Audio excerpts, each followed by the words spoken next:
সেই ফসলকে আমাদের বৃথা দিয়ে যেতে দেওয়া যাবে না। আমাদের জুলাইয়ে গণ অভ্যুত্থানে আজকে যে এখানে ব্যানারে লেখা আছে বিজয়, এটা কিসের বিজয়? এটা আমাদের 17 কোটি মানুষের যে সংগ্রাম আন্দোলন, আমাদের জুলাইয়ের যে গণ অভ্যুত্থান, যে ছেলে মেয়েরা জীবন দিয়েছে, রক্ত দিয়েছে, যারা প্রাণ দিয়েছে, জান দিয়েছে, আবু সাইদ, মুগ্ধ সহ অনেকে যারা মাঠে ছিল, রাস্তায় ছিল, অসীম সহ অনেকে, আমাদের 17 বছর যারা আন্দোলন করেছে, সংগ্রাম করেছে, ফরিদপুরের বহু নেতাকর্মীকে আমরা 17 বছরে হারিয়েছি বিভিন্ন আন্দোলন সংগ্রামে।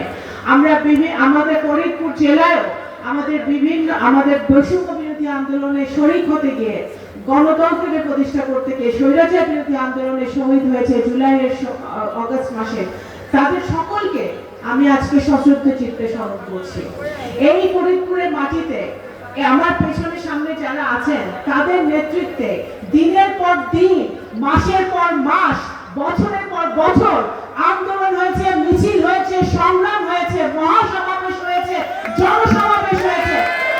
এই সকল আন্দোলনের ফসল হচ্ছে যে আজকে আমরা একটি স্বাধীন বাংলাদেশে, স্বৈরাচার মুক্ত বাংলাদেশে, গণতন্ত্র প্রতিষ্ঠিত হয়েছে এমন বাংলাদেশে আমরা দল, মত, ধর্ম, বর্ণ নির্বিশেষে সকলে এক মঞ্চে বসে বক্তৃতা দিতে পারছি। এটাই আমাদের সার্থকতা।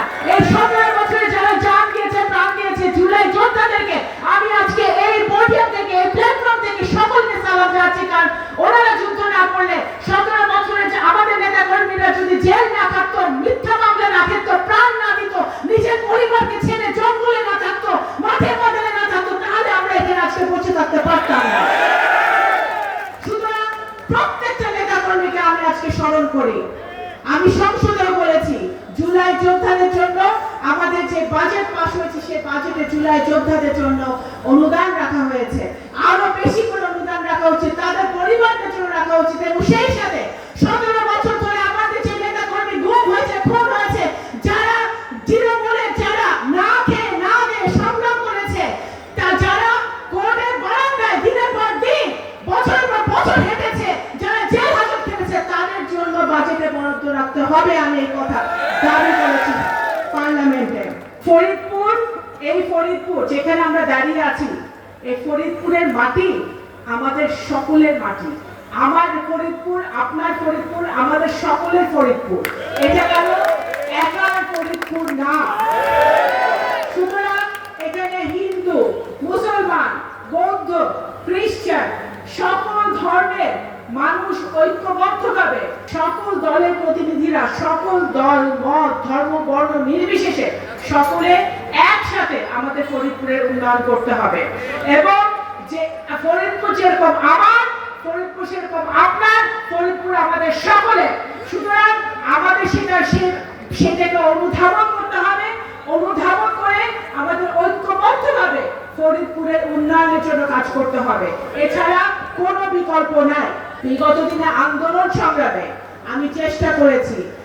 আমার এই যে এখানে মোদারেস আলী ঈসা আছে, এখানে জাহাঙ্গীর আছে, পলাশ আছে, জুয়েল আছে, টুলু ভাই আছে, এখানে দিলা অনেকেই, আমাদের বিএনপি অনেকেই আছে, এবং আমাদের নবকান্দা সরকার মানুষও আছে। এই হাসিনা বিরোধী, ফ্যাসিবাদ বিরোধী আন্দোলনে এই জায়গায় আমরা পুলিশের মার খেয়েছি। এই জায়গায় আমার সামনে আমার নেতা কর্মীদেরকে জেলে ভরা হয়েছে, মেরে মেরে তাদেরকে পুলিশের গাড়িতে তুলে তাদেরকে থানায় নিয়ে যাওয়া হয়েছে। আমার সামনে আমার নবকান্দা সরকার মানুষকে অ্যারেস্ট করা হয়েছে। এগুলো তো আমরা দেখেছি। সুতরাং আমি একজন রাজনৈতিক কর্মী হিসেবে আমি জানি যে 17 বছরে আমাদের নেতা কর্মীরা যে নির্যাতনের মধ্যে ছিল, যে আন্দোলন তারা করেছে, এখন সময় এসেছে আমরা সকলে ঐক্যবদ্ধভাবে মাননীয় প্রধানমন্ত্রী যে নির্দেশনা দিয়েছেন, দেশ গড়ার কাজে আমাদের মনোনিবেশ করতে হবে।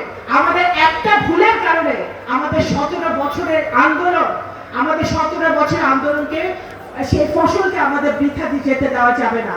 আমাদের যে কোনো মূল্যে দুর্নীতি থেকে দূরে থাকতে হবে, যে কোনো মূল্যে চাঁদাবাজি থেকে দূরে থাকতে হবে, যে কোনো মূল্যে আমাদের মাদক বিরোধী সমাজ গড়ে তুলতে হবে, মাদক মুক্ত সমাজ গড়ে তুলতে হবে।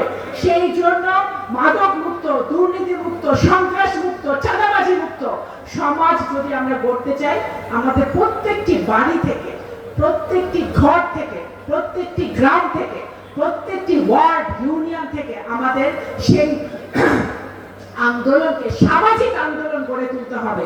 সেই জন্য আমাদের ঐক্যবদ্ধভাবে কাজ করতে হবে।